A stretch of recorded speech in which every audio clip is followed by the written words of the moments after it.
সমস্ত কর্মকাণ্ডকে পার্লামেন্ট কেন্দ্রিক করতে হবে। এই রাস্তা থেকে উঠে চলে আসতে হবে পার্লামেন্টে। 50 বছর তো আমরা রাস্তায় চলছি, 1 বছরের মধ্যে সমস্ত জঞ্জালগুলো শেষ করে ফেলা সম্ভব নয়।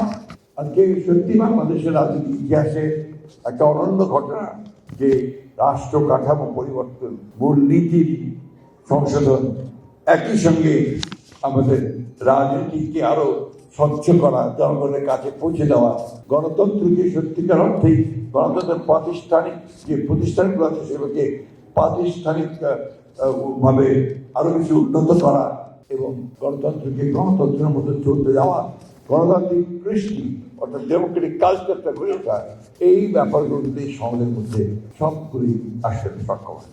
প্রায় দীর্ঘ 7-8 মাস কাজ করে তারা এটা নিয়ে এসেছেন।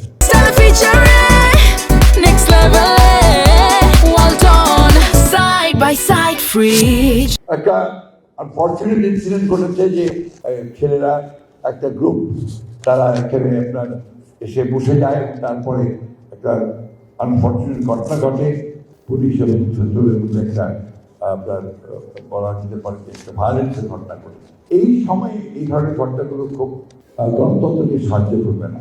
আমার মনে হয় যে সকলের অত্যন্ত দায়িত্বশীল ভূমিকা পালন করা উচিত, রেসপন্সিবল ভূমিকা পালন করা উচিত, কারণ এটা একটা ইন্টারিম গভর্নমেন্ট। এই গভর্নমেন্ট এখন পর্যন্ত যতগুলো কাজ করছে তারা ভালো কাজ করার চেষ্টা করেছে।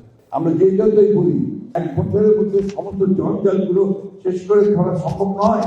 আওয়ামী লীগ যে 15 বছরে যে গার্বেজ তৈরি করে গেছে, জঞ্জাল সৃষ্টি করে গেছে, সবকিছু ধ্বংস করে দিয়েছে, সেগুলোকে 1 বছরের মধ্যে সব ঠিক করে ফেলা এটা কারোর পক্ষেই সম্ভব না। এগুলোকে রাজনৈতিক দলগুলোকে দায়িত্ব নিয়ে দায়িত্বশীলতার সঙ্গে একটা অবাধ সুষ্ঠু নির্বাচনের মধ্য দিয়ে যে পার্লামেন্ট আসবে, সেই পার্লামেন্টারি ব্যবস্থাকে শক্তিশালী করার জন্য সেই দিকে আমাদেরকে নজর দিতে হবে। সমস্ত কর্মকাণ্ডকে পার্লামেন্ট কেন্দ্রিক করতে হবে। এটা না করলে আপনার এই পার্লামেন্টারি ডেমোক্রেসি ফাংশন করবে না।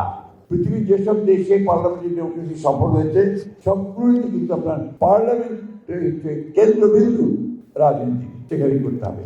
এই রাস্তা থেকে উঠে চলে আসতে হবে পার্লামেন্টে। আর কতদিন রাস্তায় 50 বছর তো আমরা রাস্তায় চলছি।